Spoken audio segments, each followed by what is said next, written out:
Hi folks, welcome back to Math with Captain Rod, and I'm making this video here to help you understand how to calculate the slope of a tangent line at a single point on a curve. So what we're going to do is we're going to take a look at what I call the happy function here, y equals x squared, because I like to think of it as an infinite smile here. I've done a super rough sketch here. And what we're going to do is we're going to calculate the slope of the tangent line of that function at x equals 2. So I'm just going to, let's see, 1, 2, we're about here on the graph. So the tangent line is a line that touches once, not twice. I'm going to go ahead and draw that tangent line in red. And again, an important thing here, it touches the graph once.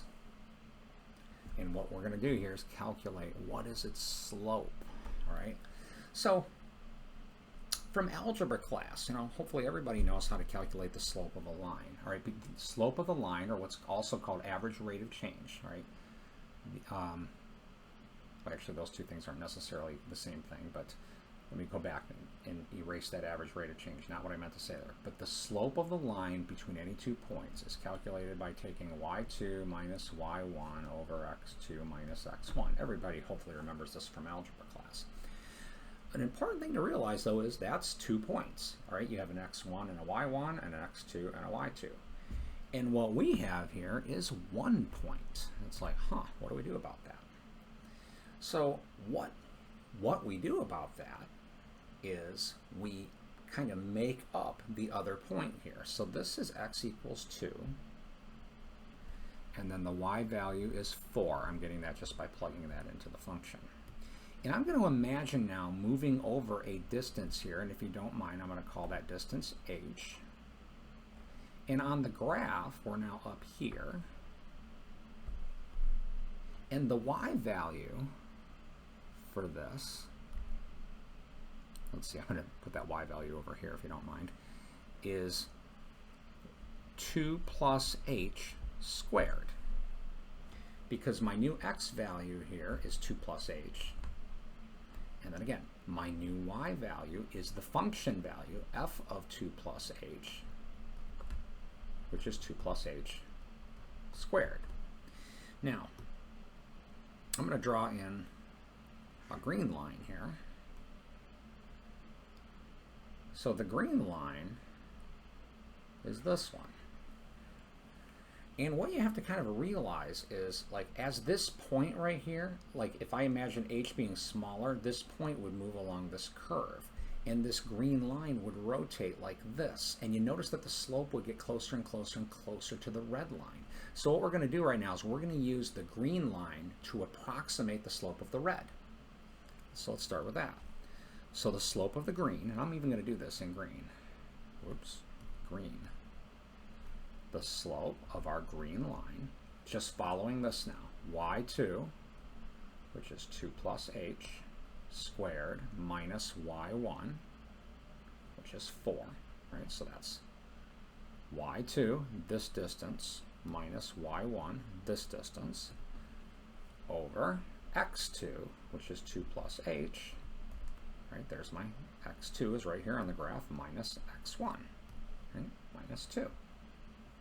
And we get, now kind of playing with this a little bit, squaring this, that squares to 4 plus 2, 4h plus h squared minus 4, and then in the bottom we get h. So the slope of our green line, let's see, is this expression, 4h plus h squared over h. And one of those h's will reduce. 4 plus h now.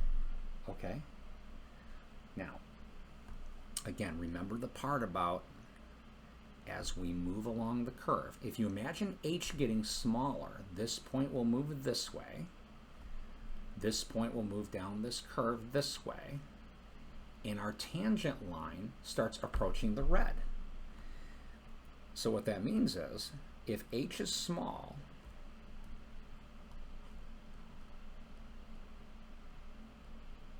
then our green slope is approximately equal to our red slope. The red slope's the one we want. And we have this process to make it exact. You've been working on your homework. You've been working on a limit process. So what we're going to do now is we're going to take the limit of this expression as h approaches 0 of 4 plus h. And then remember, I talked about how to find limits, right? Just put the number in, see if you get a number out, and we get 4. So 4 is the value of the slope of the red line. And I think this is just cool. I mean, this is really neat stuff here, that we're able to take a single point, the point 2, 4,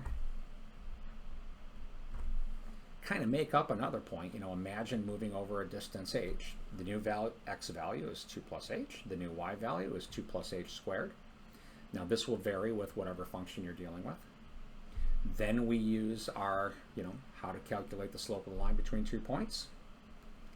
Use the limit process, setting h equal to 0, to get the slope of the tangent line, or what we're calculating is actually the slope at a single point along a curve. So I hope that this video fundamentally makes sense. This is really the most pivotal fundamental of calculus right here, this whole idea of slope, rate of change, and basically 2 points turning into 1 point. This function here has a name.